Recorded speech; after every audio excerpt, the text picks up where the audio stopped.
আসসালামু আলাইকুম রহমতুল্লাহি ওবারাকাতু। প্রিয় পরিণতি চ্যানেলের বন্ধুরা, আশা করি আল্লাহ পাকের অশেষ মেহেরবানিতে আপনারা সকলে ভালো আছেন। কখনো কি এমন হয়েছে যে বিপদ আপদ আপনাকে চতুর্দিক থেকে ঘিরে ধরেছে, ভয় আপনার উপর চেপে বসেছে, ঝড় ঝাপটা আপনার উপর আছড়ে পড়েছে, দারিদ্র্য আপনার জীবনে গতিপথ পাল্টে দিয়েছে, অসুস্থতা আপনার শরীরকে জীর্ণ শীর্ণ করে দিয়েছে, দুর্বলতা আপনাকে ক্লিষ্ট করেছে, বিদ্রূপের দৃষ্টি আপনাকে চারদিক থেকে ঘিরে রেখেছে? যদি এমনই হয়ে থাকে, তবে আপনার ভগ্ন হৃদয় ও দুর্বল আত্মার আশু চিকিৎসা প্রয়োজন। সুতরাং এর উন্নত কার্যকর চিকিৎসার জন্য এখনই মহান আল্লাহর আল জাব্বার নামটির সাথে পরিচিত হন। এ নামের মাহাত্ম্য আপনার হৃদয়ের ভাঙন দূর করবে, এ নামের ছোঁয়া আপনার ক্ষতগুলো প্রশমিত করবে এবং এ নামের কোমল পরশ আপনার অশান্ত হৃদয়ে শান্তির হিল্লোল বইয়ে দেবে।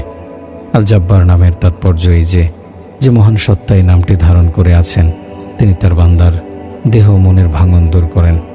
এ কারণে যখন কোনো বান্দা এ নামের ছায়া আশ্রয় গ্রহণ করে, তখন সে লাভ করে সুখ সুস্বাস্থ্যের পাথ্য, ব্যথার ঔষধ ও দুশ্চিন্তার উপশম। আল্লাহ জানেন যে বান্দার দেহ ও মনে ভাঙন দেখা দেবেই। এই ভাঙন অনেক সময় তার চিন্তা, মনন ও জীবনযাত্রায় গভীর প্রভাব ফেলবে। তাই তিনি আপন দয়াগুণে এর প্রতিকার করেন। আল জাব্বার নামের অভিপ্রকাশ ঘটান এবং এর মাধ্যমে জানান দিতে চান যে তিনি বান্দার দেহ মনের ক্ষত সম্পর্কে জানেন এবং একমাত্র তিনি এর প্রতিকারের ক্ষমতা রাখেন, যেন বান্দা সুখে দুঃখে তার দিকে ছুটে যায়, তারই কাছে আশ্রয় নেয়। জীবনের এ ভাঙনগুলো বিভিন্ন রকমের। শরীরের হাড়গোড় ভেঙে যাওয়া, অপমানে অন্তর ফেটে যাওয়া, দারিদ্র্যে আত্মা নিতিয়ে পড়া, অসুস্থতায় শক্তি ফুরিয়ে যাওয়া, স্বপ্ন অর্জনের পথে বাধাপ্রাপ্ত হওয়া, মাথা হেলে পড়ে এমন বিপদের সম্মুখীন হওয়া। এ ধরনের বিপদ আপদে আসমানের দরজা খুলে যায়, নেমে আসে করুণার ছায়া আর ভালোবাসার পরম স্পর্শ। এমন কত ইয়াতিম আছে যাদের দিকে অহংকারী লোকদের দৃষ্টিপাত তাদেরকে মানসিকভাবে বিপর্যস্ত করে ফেলে। মহিমান্বিত আল্লাহ যদি তাদের প্রতি দয়া পরবশ না হতেন, তাহলে হয়তো তারা একেবারে নিরাশ হয়ে পড়ত, জীবনের আশা ছেড়ে দিত। এমন কত দুর্বল লোক আছে যাদের জীবনযাত্রা সবলদের উৎপীড়নে স্থবির হয়ে পড়েছে। যদি মহিমান্বিত আল্লাহ না থাকতেন, তাহলে সারাটা জীবন তাদেরকে মাথাটা নিচু করে রাখতে হতো। এমন কত দরিদ্র লোক আছে যাদেরকে বিত্তশালীরা বাক্যবাণে জর্জরিত করে রেখেছে। যদি মহিমান্বিত আল্লাহ না থাকতেন, তাহলে তাদেরকে সারাটা জীবন এসব কথার দুঃসহ যাতনা বয়ে বেড়াতে হতো। তিনি বিপর্যস্ত ব্যক্তির প্রতিকার করেন, দুর্বলকে সাহায্য করেন, নিচু শ্রেণীর লোককে উপরে তুলে আনেন, পিছিয়ে পড়া ব্যক্তিকে এগিয়ে আনেন, তার রহমত অন্তরের ক্ষত দূর করে দেয়। আমরা এমন অনেককে চিনি যারা দিনের পথে চলতে গিয়ে বাবা মার কাছ থেকে অনেক ধরনের বাধার সম্মুখীন হয়েছে, বন্ধুদের ঠাট্টা উপহাসের শিকার হয়েছে, তবু দিন শেষে আল জাব্বারের অপার অনুগ্রহে সফল হয়েছে। অনেকে ছোটবেলায় এনিমিয়া, যক্ষা ও বুক ব্যথায় ভুগছে, কিন্তু বড় হয়ে ঠিকই তারা শক্ত, সামর্থ্য ও স্বাস্থ্যবান সুপুরুষে পরিণত হয়েছে। কোথায় সে ব্যথা বিপত্তি, কোথায় সে রোগ শোক? মহান আল্লাহ সবকিছুর প্রতিকার দিয়ে দিয়েছেন। রোগ শোক ও দুর্বলতাকে শক্তি ও সুখ স্বাচ্ছন্দ্যে পরিণত করেছেন। 2 সিজদার মধ্যে আমাদেরকে পড়তে বলা হয়েছে, আল্লাহুম্মা গফিরলি ওয়ারহামনি ওয়াআফিনি ওয়ারযুকনি ওয়াজবুরনি। হে আল্লাহ, আপনি আমাকে ক্ষমা করুন, দয়া করুন, নিরাপত্তা দান করুন, রিজিক দেন, আমার সমস্ত ক্ষয়ক্ষতি পূরণ করে দেন। এই শোকাতুর প্রার্থনার মধ্যে এই চিত্রই ফুটে ওঠে যে আমরা দিনে কয়েকবার ভেঙে চড়ে যাই, তাই বারবার তার কাছে ক্ষয়ক্ষতি পূরণের প্রার্থনা করতে হয়। প্রায় 18 বছর আগের ঘটনা। আমার বোন পাশের ফ্ল্যাটেই থাকতো। একদিন ফজরের সময় তাদের ফ্ল্যাট থেকে আর্তচিৎকার শোনা যায়। ছুটে গিয়ে দেখি বোনের একমাত্র মেয়েটি এই মাত্র মারা গেছে। বোনটি আক্ষরিক অর্থেই যেন শোকে পাথর হয়ে গেছে, দুঃখ বেদনায় একেবারে মুষড়ে পড়েছে। 2 চোখ বেয়ে অশ্রুর ফোয়ারা নেমে এসেছে। তার এই ভগ্ন দশা দেখে আমিও প্রায় মুষড়ে পড়ি। অনেক কষ্টে নিজেকে সামলে নিয়ে বলি, এই দোয়াটি বেশি বেশি পড়বে, আল্লাহ তোমাকে উত্তম বিকল্প দান করবেন ইনশাআল্লাহ। আল্লাহুম্মা জুরনি ফি মুসিবাতি ওয়া আখলিফলি খায়রা মিনহা। হে আল্লাহ, আপনি আমাকে আমার এই বিপদে বিনিময় দেন এবং আমাকে এর উত্তম বিকল্প দান করুন। আমার বোন তার ব্যথিত হৃদয় নিয়ে দোয়াটি উচ্চারণ করে। তার এই ভাঙা ভাঙা শব্দ ওই সত্তার কাছে পৌঁছে যায়, যিনি তার বান্দাদের ভগ্ন হৃদয়ের ক্ষয়ক্ষতি পূরণ করে দেন। তিনি আমার বোনটির ক্ষয়ক্ষতিও পূরণ করে দেন। তাকে অনেকগুলো ছেলে মেয়ে দান করেন। সবাই তার আনুগত্য করে এবং তার প্রতি সদাচার করে। মহান আল্লাহ এভাবেই বান্দাদের ক্ষতিপূরণ করেন। সুতরাং যখন আপনার আত্মায় অশান্তি বিরাজ করে, আপনার স্বপ্নগুলো পুড়ে ছাই হয়ে যায়, আপনার আত্মার দালানে ভাঙন ধরে, তখন আপনি বলুন, ইয়া জব্বার। গত বছর আমার এক ছাত্রের সাথে দেখা হয়। তার জিহ্বায় কিছুটা জড়তা আছে। একটা কথা কয়েকবার না বললে বলতে পারে না। তাকে কাছে ডেকে বললাম, তুমি যতবার সিজদায় যাবে ততবার এই দোয়া পড়বে, ওয়াহলুল উকদাতাম মিন লিসানি ইয়াফকাহু কওলি। আর আমার জিহ্বার জড়তা দূর করুন, তারা যেন আমার কথা বুঝতে পারে। এর 1 বছর পরে তার সাথে আবার দেখা। এবার তাকে বেশ সুভাষী মনে হলো। ততদিনে আমি অবশ্য আমার দেওয়া পরামর্শের কথা ভুলে গেছি। তার কাছে পরিবর্তনের কারণ জানতে চাইলে সে বলল, ওই যে ওয়াহলুল উকদাতাম মিন লিসানি, এই একটিমাত্র আমলের কল্যাণে মহিমান্বিত আল্লাহ তার জড়তা দূর করে দিয়েছেন। তিনিই তো সেই জব্বার, মহিমান্বিত সত্তা, যিনি সব ধরনের দুঃখ কষ্ট দূর করেন, সমস্ত রোগ থেকে আরোগ্য দান করেন এবং সমস্ত বিপদাপদ বিদূরিত করেন। বান্দার মনে দুঃখ কষ্ট জমাট বাঁধে। তার মনে হয় এ দুঃখ কখনো দূর হবে না, কিন্তু হঠাৎ করেই মহিমান্বিত আল্লাহ তার হৃদয়ের ক্ষতটা নিরাময় করে দেন। মনের কষ্টগুলো মুছে দেন। কয়েক মাসের ব্যবধানে বান্দা তার সমস্ত ব্যথা বেদনা ভুলে যায়। কারণ আল জব্বার শুধু ক্ষয়ক্ষতি দূর করেই ক্ষান্ত হন না, বরং এর উত্তম বিকল্প দান করেন। কাজে বান্দার তখন মনে হয় তার সব কিছু আগের মতো আছে, বরং আরও ভালো হয়েছে। তিনি একমাত্র সত্তা, যিনি দেহ, মন ও আত্মার সব ধরনের ভাঙন দূর করেন, হৃদয়ের সমস্ত ক্ষত দূর করে দেন, চোখের পানি মুছে ঠোঁটে হাসি তুলে দেন। কাজেই যখন আপনি দুশ্চিন্তার চাপে পিষ্ট হয়ে যাবেন, কিংবা যখন বিপদাপদ আপনাকে চতুর্দিক থেকে ঘিরে ফেলবে, তখন আপনি অস্থির হয়ে পড়বেন না, বরং সালাতের জন্য কিবলামুখী হয়ে দাঁড়াবেন। দেখবেন মুহূর্তে আপনার সমস্ত দুঃখ ব্যথা দূর হয়ে যাবে ইনশাআল্লাহ। সহসায় আপনি সীমাহীন দুঃখ দুর্দশায় নিপতিত হয়েছেন। রোগ, শোক ও অভাব অনটন আপনাকে চতুর্দিক থেকে ঘিরে ধরেছে। আপনার সম্বল এখন পকেটের তলায় পড়ে থাকা 100 টাকার একটি নোট এবং গায়ে জড়ানো জীর্ণ এক সেট জামা। আপনি জানেন এই সীমিত টাকা ও জীর্ণ জামায় আপনার জীবন চলবে না। আবার অবস্থা দৃষ্টে মনেও হচ্ছে না খুব শীঘ্রই এই অনটনের অবসান ঘটবে। এমত অবস্থায় আপনি নিরাশ না হয়ে আল জব্বারের শরণাপন্ন হন। একটুখানি ইস্তিগফার করুন সালাতের পরে এবং রাতের একান্ত নিভৃতে তার কাছে মিনতি করুন। দেখবেন সপ্তাকাশের ওপর থেকে মহান জব্বার আপনার দিকে করুণার দৃষ্টিতে তাকিয়েছেন। এক রাতের ব্যবধানে আপনার ভাগ্য পরিবর্তন করে দিয়েছেন।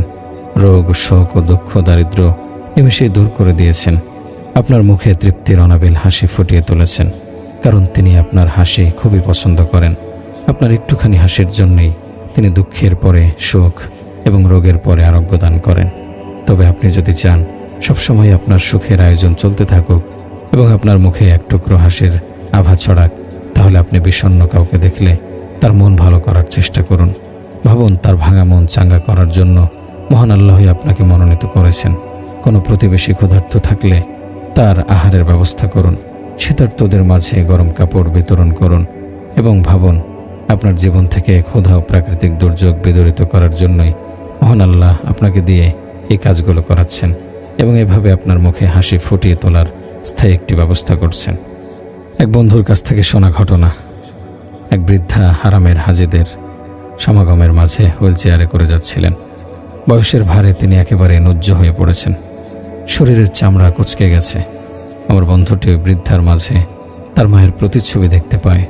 সে বৃদ্ধার সামনে দাঁড়িয়ে অনেকক্ষণ কাঁদে। এরপর পকেটে যা ছিল সব বের করে তাকে দিয়ে দেয়। ঘটনাটি শোনানোর পর বন্ধু আমাকে বলে, বৃদ্ধার হাতে টাকাগুলো তুলে দেওয়ার সময় আমার মনেই হয়নি যে আমি তার প্রতি দয়া করছি বা মহান আল্লাহ আমাকে এর বিনিময়ে বিশেষ কোনো পুরস্কার দেবেন। বরং আমার মনে হয়েছে মায়ের বিচ্ছেদে যে বিষণ্ণতা আমাকে ঘিরে ধরেছে, আমি কেবল সেই বিষণ্ণতা দূর করছি। অথচ এই মাসটা ঘুরতে না ঘুরতেই দেখি অপ্রত্যাশিত একটি খাত থেকে আমার ব্যাঙ্ক অ্যাকাউন্টে বিশাল পরিমাণ অর্থ এসে জমা হয়েছে। ঘটনাটি শুনে বন্ধুকে বলি, তুমি দুর্বলদের দুঃখ দুর্দশা দূর করবে আর আল্লাহ তোমাকে প্রতিদান দেবেন না, এমনটা কিছুতেই হতে পারে না। কারণ তিনি আশ-শাকুর, আল জব্বার। অধিকন্তু যেন কবি বলেন, অন্যেরা যদি বিষ হয় তবে আপনি প্রতিষেধক হন, তারা যদি তিক্ত হয় তবে আপনি মিষ্ট হন। আপনি হয়ে যান সেই জানালা যা দিয়ে সুবাতাস ঘরে প্রবেশ করে এবং কঠিন জীবনের ধোঁয়াশায় অভ্যস্ত হৃদয়ে প্রশান্তি এনে দেয়। এক কথায় আপনি উপরের হাত হয়ে মানুষকে অকাতরে দান করুন। মহিমান্বিত আল্লাহর আল জব্বার গুণের কিছুটা ছায়া নিজের মধ্যে ধারণ করুন। ধনী গরিবের ভেদাভেদ ভুলে গিয়ে সবার পাশে দাঁড়ান। আপনি কি ভাবছেন এত বড় পদে থেকে কিভাবে আপনি দরিদ্র শ্রেণীর পাশে গিয়ে দাঁড়াবেন? তবে শুনুন, সর্বশ্রেষ্ঠ মানব ও নবী মুহাম্মদ সাল্লাল্লাহু আলাইহি সাল্লাম অসুস্থ ইহুদিদেরও খোঁজখবর নিতেন। সর্বশ্রেষ্ঠ সাহাবী আবু বকর সিদ্দিক রাদিয়াল্লাহু আনহু এক অন্ধ মহিলার ঘর ঝাড়ু দিতেন, নিজ হাতে রান্না করে তাকে খাইয়ে দিতেন। আব্দুল্লাহ ইবনুল মুবারক রাহিমাহুল্লাহ সবার অজ্ঞাতে এতিম অসহায় ও অনাথদের খাবার সরবরাহ করতেন। কাজেই তার মৃত্যুর পরের দিন দেখা যায় যে শহরের অসংখ্য দরিদ্র পরিবার সকালে তাদের দরজার সামনে খাবার না পেয়ে মরের মুখে দাঁড়িয়ে থাকে। তখন তারা বুঝতে পারে আব্দুল্লাহ ইবনুল মুবারক রাহিমাহুল্লাহ তাদেরকে খাবার সরবরাহ করতেন। এর চেয়েও বিস্ময়কর ব্যাপার এই যে এক ভদ্রলোক ইবনু তাইমিয়া রাহিমাহুল্লাহকে খুবই অপছন্দ করত। সব জায়গায় তার কুৎসা রটনা করে বেড়াতো। লোকটি মারা যাওয়ার পর ইবনু তাইমিয়ার শুভানুধ্যায়ীরা তার মৃত্যু সংবাদে সুসংবাদ হিসেবে উপস্থাপন করে। এতে তিনি ভীষণ ক্ষুব্ধ হন এবং তৎক্ষণাৎ মৃতের পরিবারের নিকট গিয়ে তাদেরকে সান্ত্বনা দিয়ে বলেন, আমি তোমাদের বাবার মতো, তোমাদের কোনো প্রয়োজন হলে নিঃসংকোচে আমাকে জানাবে। মোট কথা, সালাফদের জীবন ও কর্ম নিয়ে পর্যালোচনা করলে দেখা যাবে যে মানুষের দুঃখ, দারিদ্র্য এবং হতাশা ও বিষণ্ণতা দূর করা তাদের জীবনের অন্যতম মিশন ছিল। আর আল্লাহ যাকে পছন্দ করেন কেবল তাকেই মর্যাদাপূর্ণ কাজের সুযোগ দেন। আমার এক বন্ধু মক্কার উম্মুল কুরা বিশ্ববিদ্যালয়ের ছাত্র ছিল। বিশ্ববিদ্যালয়ে যাওয়ার পথে এক লোকের সাথে তার দেখা। লোকটা উমরাহ করতে এসেছে। লোকটা তার কাছে থানার ঠিকানা জানতে চায়। এরপরের ঘটনা বর্ণনা করতে গিয়ে বন্ধুটি বলে, আমি তখন খুবই ব্যস্ত, বিশেষ একটা কোর্সের ক্লাস শুরু হয়ে যাচ্ছে। পরের সপ্তাহে এই কোর্সের উপর সবচেয়ে কঠিন পরীক্ষা। এতদ সত্ত্বেও আমি তাকে গাড়িতে উঠাই যাতে গন্তব্যের কাছাকাছি কোথাও তাকে ড্রপ করতে পারি। গাড়িতে ওঠার পর লোকটি বলে, আমি হারামে এসে মানিব্যাগ, মোবাইল, টিকিট সহ আত্মপরিচিতমূলক সবকিছু হারিয়ে ফেলেছি। এখন আমি অজ্ঞাতনামা, খেতে পারছি না, কোথাও থাকার মতো জায়গা পাচ্ছি না, কারোর সাথে যোগাযোগও করতে পারছি না। এখন আমি ভীষণ ক্লান্ত, ক্ষুধার্ত। 3 দিন ধরে আমি পথে পথে ভিক্ষা করছি, রাতে রাস্তায় ঘুমাচ্ছি। এতটুকু বলে সে কান্নায় ভেঙে পড়ে। তাকে খুব বিধ্বস্ত মনে হয়। আমি তাকে সান্ত্বনা দিয়ে বলি, আল্লাহ আপনাকে প্রয়োজনীয় বস্তুগুলো থেকে এজন্য বঞ্চিত করেননি যে আপনি অন্যের কাছে হাত পাতবেন, নিজেকে ছোট করবেন, বরং তিনি এজন্য এটা করেছেন যে আপনি তার দিকে ফিরে আসবেন, সজল চোখে তাকে সিজদা করবেন, কাতর স্বরে তার কাছে প্রার্থনা করবেন, আর তিনি পরম ভালোবাসায় আপনাকে বরণ করবেন, আপনার সকল প্রয়োজন পূরণ করবেন। এ কথা বলে আমি লোকটির হাতে 83 রিয়াল ধরিয়ে দেই। আমার পকেটে তখন সর্বসাকল্যে 1 রিয়ালই ছিল। রিয়ালগুলো পেয়ে লোকটির মুখে হাসি ফুটে ওঠে। আমি তাকে তার গন্তব্যের কাছাকাছি ড্রপ করে ক্লাসে চলে যাই। 1 সপ্তাহ পর আমার পরীক্ষা শুরু হয়। পরীক্ষা এত কঠিন হয় যে আশানুরূপ উত্তর লিখতেও পারি না। কাজে ফলাফল যে খুব ভালো হবে না সেটা প্রায় নিশ্চিত হয়ে যায় এবং সেরকমই মানসিক প্রস্তুতি নিয়ে রাখি। অথচ রেজাল্টের দিন দেখা যায় যে 100 এর মধ্যে 83 নম্বর পেয়ে উত্তীর্ণ হয়েছি।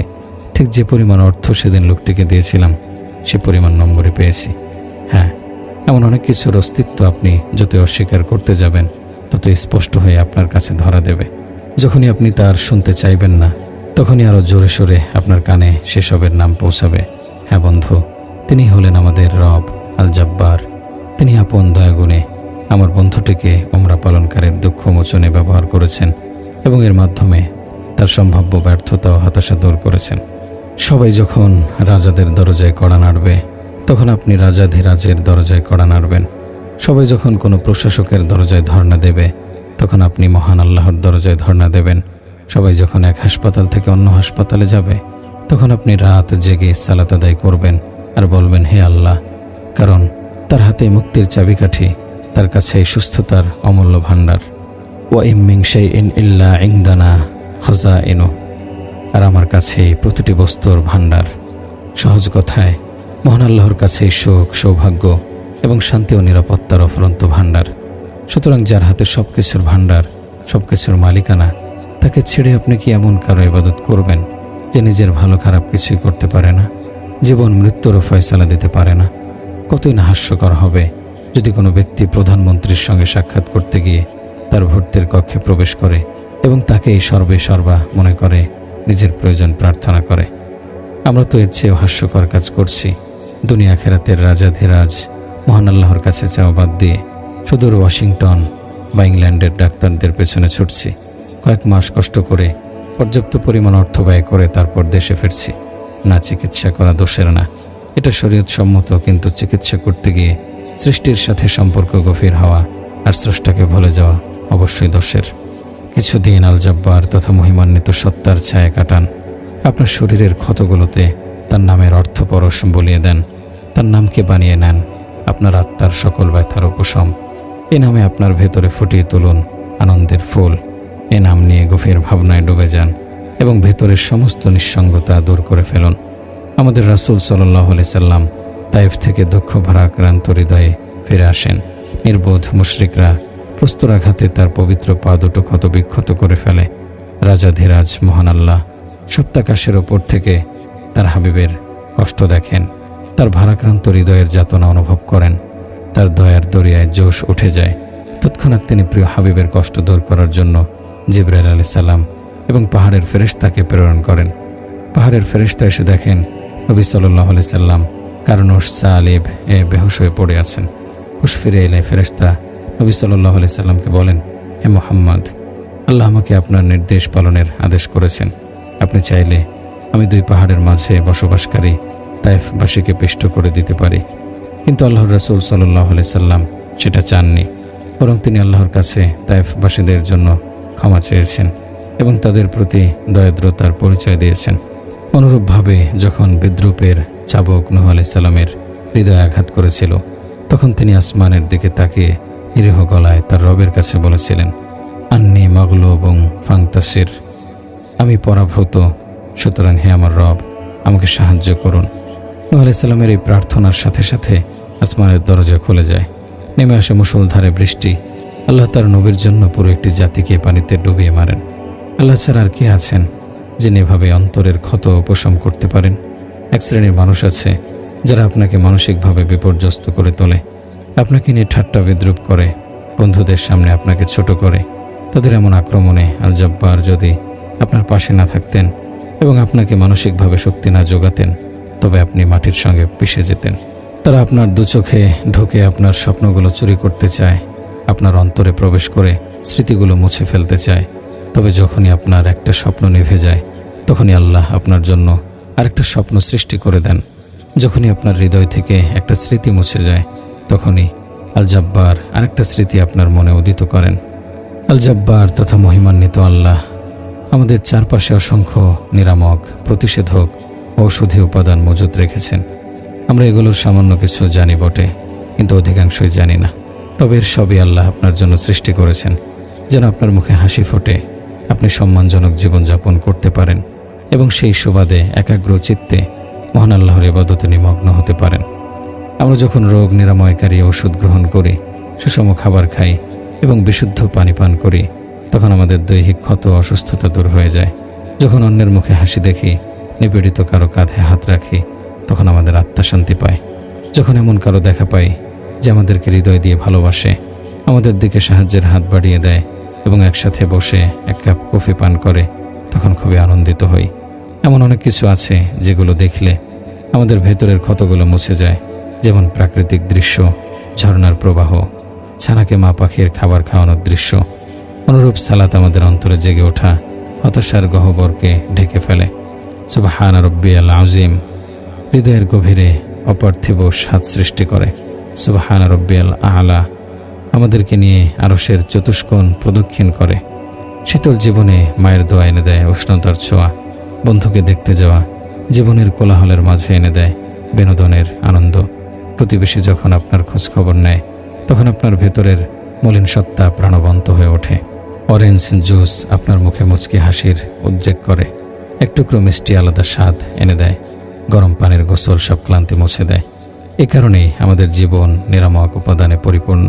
আমাদের রব আমাদেরকে সুখী করতে চান, আমাদেরকে মুচকি হাসাতে চান। আমরা যেন সুখী ও সুন্দর জীবনযাপন করি, এটাই তার প্রধান চাওয়া। কোন জিনিস আপনাকে আল্লাহ থেকে দূরে সরিয়ে রাখছে? গভীর রাতে যারা তাওবা করে, ক্রন্দন করে এবং পরম যত্নে কোরআন তেলাওয়াত করে, তাদের দলে যোগ দিতে কিসে আপনাকে বারণ করছে? আপনি কি জানেন গর্ভস্থ বাচ্চার আকৃতি আল্লাহর জন্য সিজদারত ব্যক্তির আকৃতির মতোই? মায়ের পেটে আপনি যেমন সিজদারত ছিলেন, তেমনি সারাটা জীবন সিজদারত থাকুন। তবেই আল্লাহ আপনার রিজিকের জন্য যথেষ্ট হবেন। আপনার জন্য সবচেয়ে সংকীর্ণ জায়গাটাও প্রশস্ত করে দেবেন।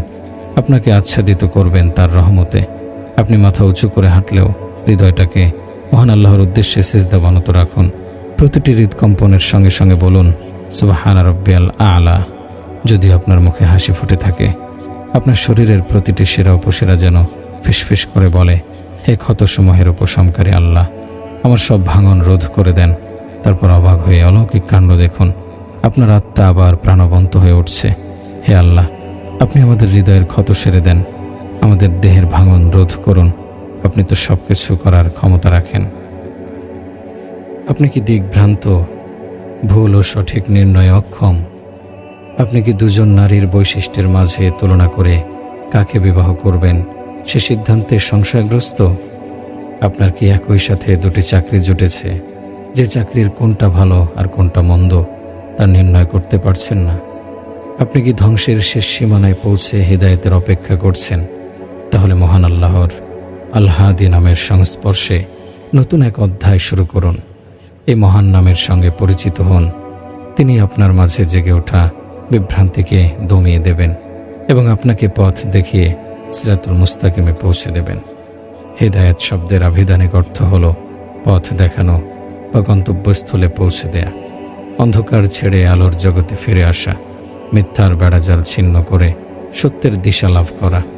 আল্লাহ সুবহানাহু ওয়া তাআলা আপনাকে পথ দেখান, পথভ্রষ্টতা থেকে মুক্তি দিয়ে সত্য পথের দিশা দেন, অন্ধকার গলি থেকে আলোর মূল সড়কের দিকে পরিচালিত করেন। তিনি যেমন আপনাকে পথ দেখান, তেমনি আপনার প্রয়োজনীয় বস্তুকেও আপনার পথ দেখান। যেসব জিনিস আপনার জীবনের জন্য অপরিহার্য সেগুলো আপনার কাছে পৌঁছে দেন। আপনি পৃথিবীর যেখানেই বাস করেন না কেন, সেখানেই তিনি আপনার জন্য পৌঁছে দেন পানি, খাদ্যের যোগান এবং ফুসফুসের উপযোগী অক্সিজেন। তিনি তার সকল সৃষ্টিকে তাদের অবস্থা অনুযায়ী হেদায়েত দেন। অন্ধকে পথ চলার হেদায়েত দেন, বধিরকে কথা বোঝার হেদায়েত দেন, অক্ষমকে আপন গন্তব্যে পৌঁছার হেদায়েত দেন, শিশুকে ক্ষতিকর বস্তু থেকে নিরাপদে থাকার হেদায়েত দেন। যেসব প্রাণী মুখ, তাদের অন্তরে তিনি জীবন ধারণের প্রয়োজনীয় বোধ ও চেতনা সৃষ্টি করে দেন। ফলে তারা নিজেদের জন্য উপকারী বস্তুগুলো বেছে নিতে এবং ক্ষতিকর বস্তুগুলো বর্জন করতে সক্ষম হয়। আল্লাহ মরুভূমির উদ্ভ্রান্ত পথিককে পথ চিনিয়ে দেন, অনুসন্ধিৎসু পাঠককে দেখিয়ে দেন তথ্যের মূল উৎস, বিজ্ঞানীকে দেখিয়ে দেন আবিষ্কারের পদ্ধতি, মুজতাহিদকে দেখিয়ে দেন মাসআলার দলিল প্রমাণ, দিনের দায়ীকে দেখিয়ে দেন সর্বোত্তম পন্থা, আর বাবাকে দেখিয়ে দেন আপন সন্তানকে উপদেশ দেওয়ার সর্বোত্তম উপায়। তিনি আপনাকে এমনভাবে পথ দেখান যেটা আপনার কাছে কাকতালীয় মনে হয়। সালাতের সামান্য একটি আয়াত শুনিয়েও তিনি আপনাকে পথ দেখান। নিদ্রায় একটি স্বপ্নের মাধ্যমেও তিনি আপনাকে পথ দেখান। মর্মস্পর্শী উপদেশের মাধ্যমেও তিনি আপনাকে পথ দেখান। হয়তোবা কোনো বইয়ের একটি লাইনে আপনার দৃষ্টি পড়ে, তার মাধ্যমে তিনি আপনাকে হেদায়েত দেন। সামান্য একটু ভাবেন, তাতে আল্লাহ আপনাকে সত্যের দিশা দেন। এক ঝলক অগভীর চিন্তায় তিনি আপনাকে মহাসত্যের সন্ধান দেন। কখনো আপনাকে এমন পরিস্থিতিতে ফেলেন যে আপনি অবচেতনেই সঠিক পথের দিকে ছুটে যান। এভাবেই তিনি আপনাকে পথ দেখান। অবশ্য কখনো ভয়, ভালোবাসা ও মৃত্যুর মাধ্যমে পথ দেখান। তবে কোরআন শুনে পথ খুঁজে পাওয়াটাই মূল হেদায়েত। এর মাধ্যমেই আল্লাহ সুবহানাহু ওয়া তাআলা তার বান্দাদের সবচেয়ে বেশি হেদায়েতের ব্যবস্থা করেন। এই কোরআনেই আল্লাহ সুবহানাহু ওয়া তাআলা রেখেছেন হেদায়েতের সকল মাধ্যম। ইন্না হাযাল কুরআনা ইয়াহদি লিল্লাতী হিয়া আকওয়াম। নিশ্চয়ই এই কোরআন সে পথেরই হেদায়েত দেয় যা সরল সুদৃঢ়। ওমর ইবনুল খাত্তাব রাদিয়াল্লাহু আনহুর ইসলাম গ্রহণের ঘটনা সবারই জানা। তিনি তার বোনের ঘরে প্রবেশ করেন। তার দু চোখ থেকে তখন ঘৃণার আগুন ঝরছিল, কিন্তু এক টুকরো কাগজে লেখা সূরা তহা পড়েই তার হৃদয় ঈমানের মোহরাবে সিজদায় লুটিয়ে পড়ে।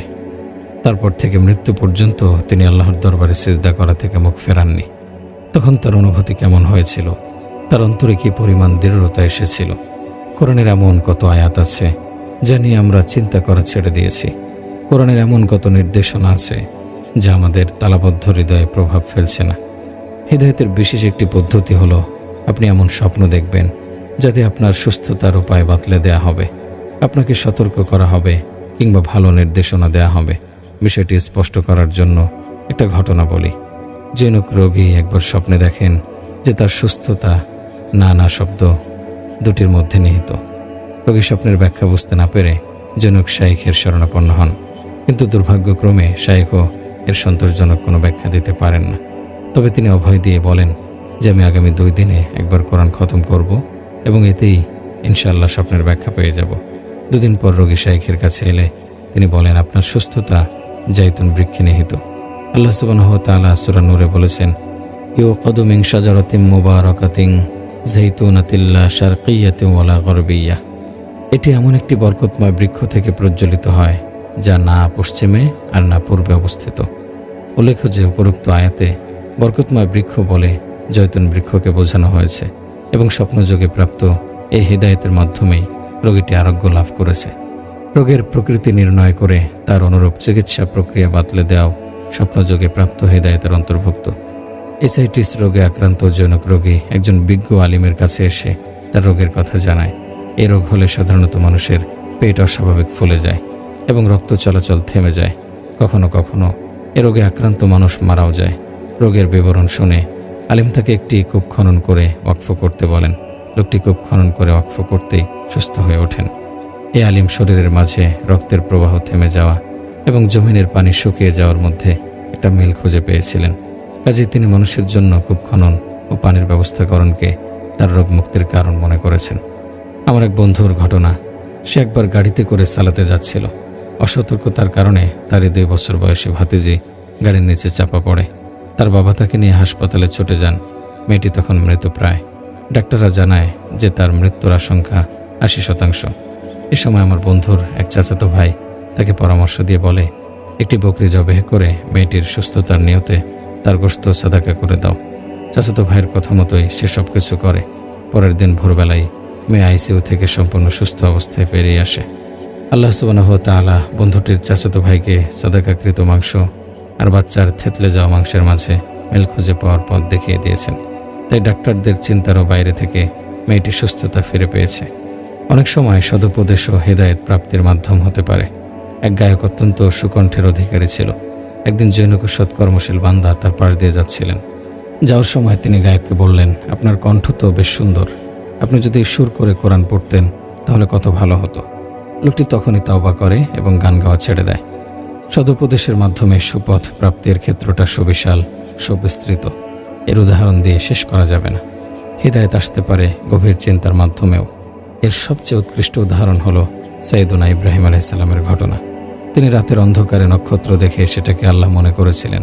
সৃষ্টি জগৎ সম্পর্কে একটু গভীর ভাবনাই হয়েছে তার হিদায়াত প্রাপ্তি ও সুদৃঢ় বিশ্বাস অর্জনের কারণ। তিনি সুউচ্চ আসমান থেকে পথহারাদের দেখেন, বিভ্রান্তির উপত্যকায় তাদের বিচরণ পরখ করেন। এরই মাঝে তিনি এক ঝলক আলো জ্বালিয়ে দেন। এই আলোতে তারা পথ খুঁজে পায়, দিনের উপর দৃঢ়তা ফিরে পায়। আপনার বংশ পরিচয় দেখে তিনি আপনাকে পথ প্রদর্শন করেন না, বরং তিনি পথ প্রদর্শন করতে চান বলেই আপনাকে পথ প্রদর্শন করেন। ইয়াহদি মাইয়াশা ইলা সিরাতিম মুস্তাকিম। তিনি যাকে চান তাকে সরল পথের দিকে হিদায়াত দেন। সুতরাং মহান আল্লাহর এই সদিচ্ছা লাভের জন্য আপনি বিশুদ্ধ হৃদয়ে তার দিকে ছুটে চলুন। তিনি আপনাকে হিদায়াত দেবেন। তারপর আপনি তার দেয়া হিদায়াত অনুযায়ী যথাযথ ইবাদত না করলে এবং তার কৃতজ্ঞতা প্রকাশ না করলে তিনি এই হিদায়াত ফিরিয়েও নেবেন। এ সম্পর্কে মহান আল্লাহ বলেন, ফানসালাখ মিনহা ফাআতবাআহু শাইতানু ফাকানা মিনাল গাওয়িন। সে আল্লাহর বিধান জেনেও তা থেকে বিচ্ছিন্ন হয়ে যায়, অতঃপর শয়তান তার পেছনে লাগে আর সে বিপথগামীদের অন্তর্ভুক্ত হয়। তিনি আপনাকে হিদায়াত দেবেন, আপনি সে অনুসারে আমল করবেন এবং কৃতজ্ঞ থাকবেন। তিনি আপনাকে আরও বেশি করে হিদায়াত দেবেন, আপনি তারও শুকরিয়া করবেন এবং সে অনুযায়ী আমলও করবেন। তিনি আপনাকে তৃতীয় চতুর্থ এভাবে আরও হিদায়াত দিয়েই যাবেন।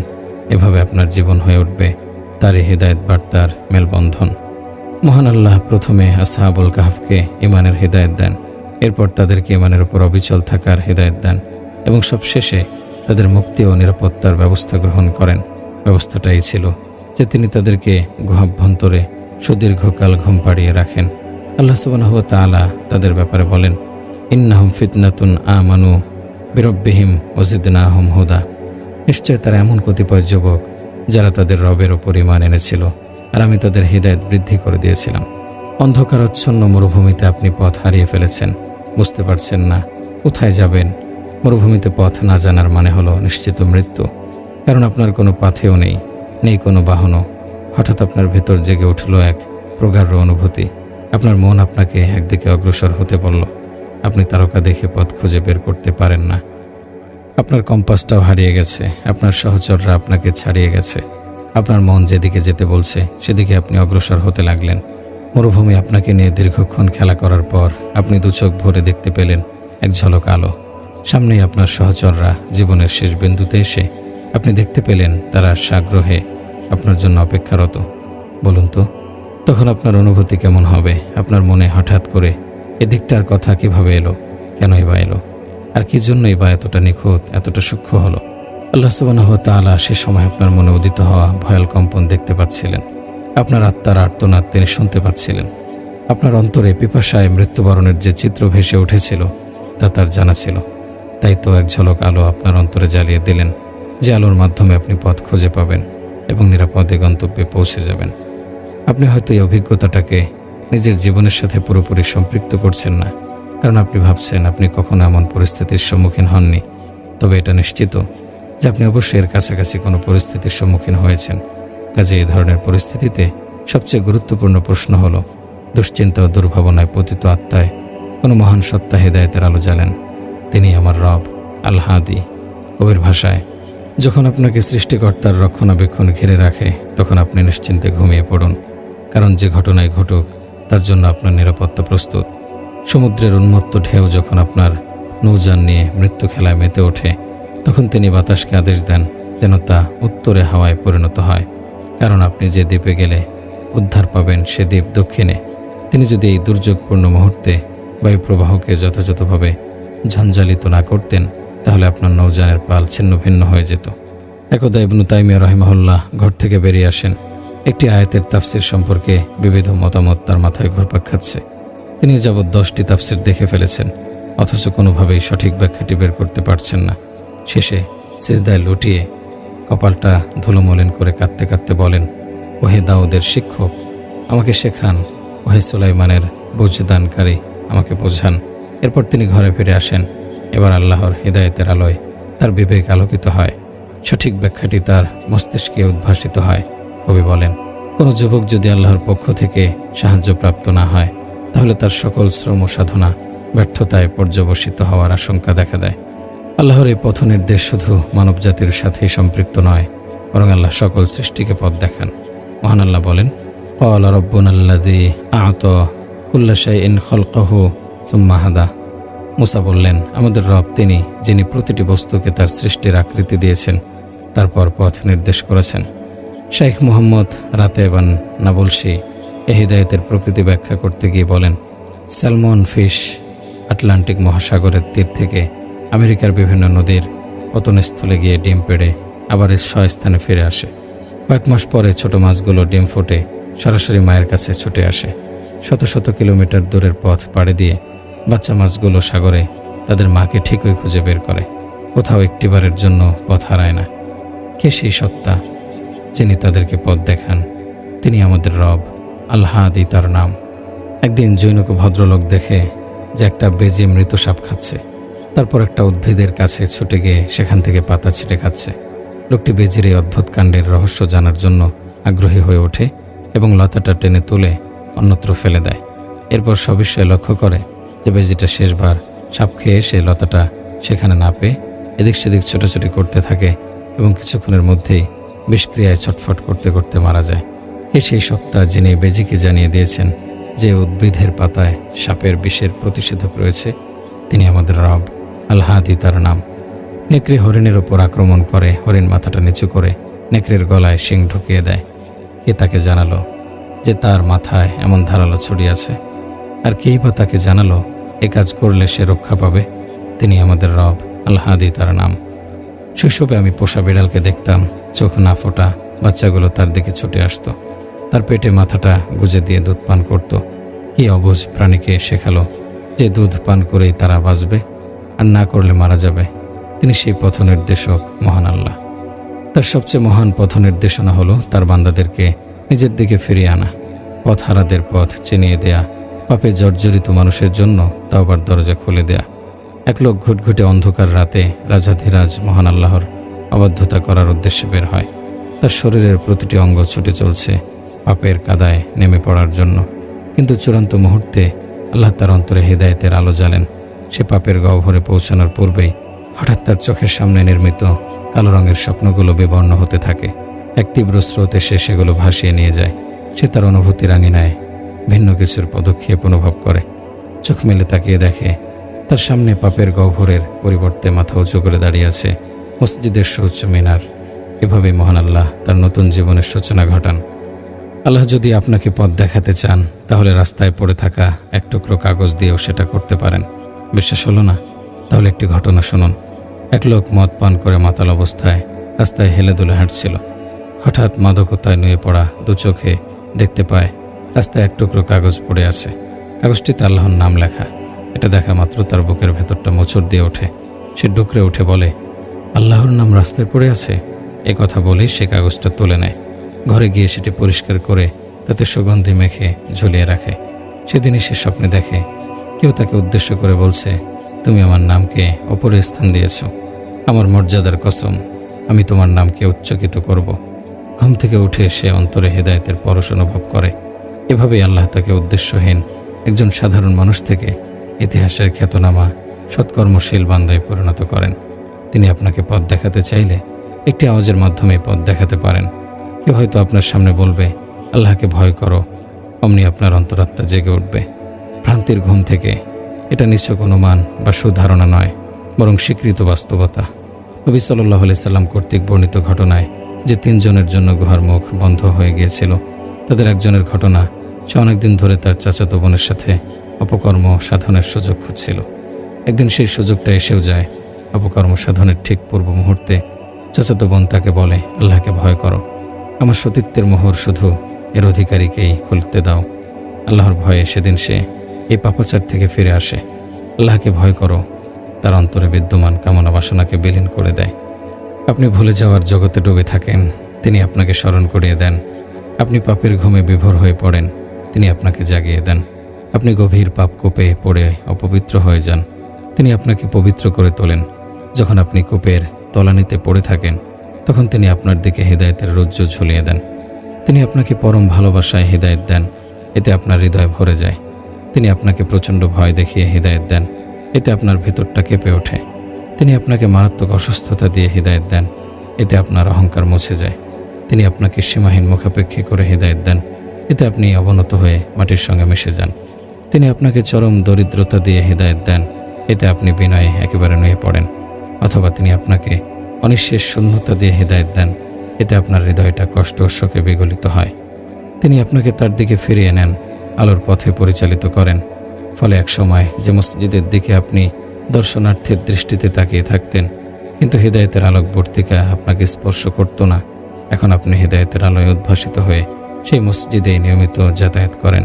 সঙ্গীতের সুর মূর্ছনায় বিমোহিত হয়ে বহু বছর যে কোরআন পরিত্যাগ করেছিলেন, সেই কোরআনই আপনার হাতে তুলে দেন। যে জিহিবা দিয়ে গুনগুন করে অশালীন গান গাইতেন, সেই জিহিবাকে তিনি তার স্মরণে সিক্ত রাখেন।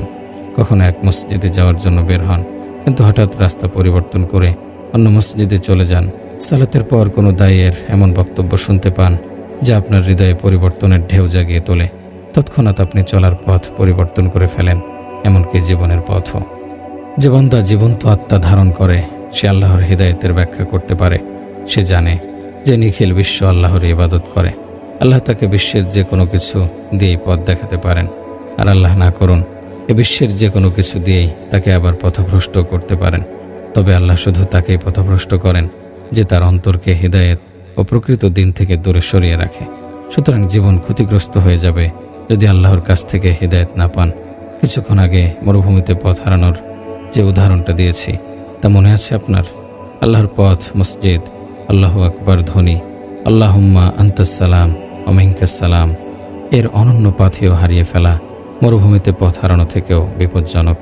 এই পাথেয়গুলো হারালে আমরা ওই পাখির মতো হয়ে যাব যে পাখি শীতকালে নিজের চলার নির্দিষ্ট পথ হারিয়ে ফেলেছে। ফলে বরফের দেশে বরফই তার উড়ন্ত স্বপ্নগুলোকে গিলে ফেলেছে। হে আল্লাহ, আপনি আমাদেরকে এমন পথ নির্দেশনা দেন যাতে আমরা মরুভূমির পথ ভ্রান্তি থেকে বাঁচতে পারি, আপনার কাছে পৌঁছাতে পারি এবং আসমান জমিন পরিব্যাপ্ত জান্নাতে প্রবেশ করতে পারি।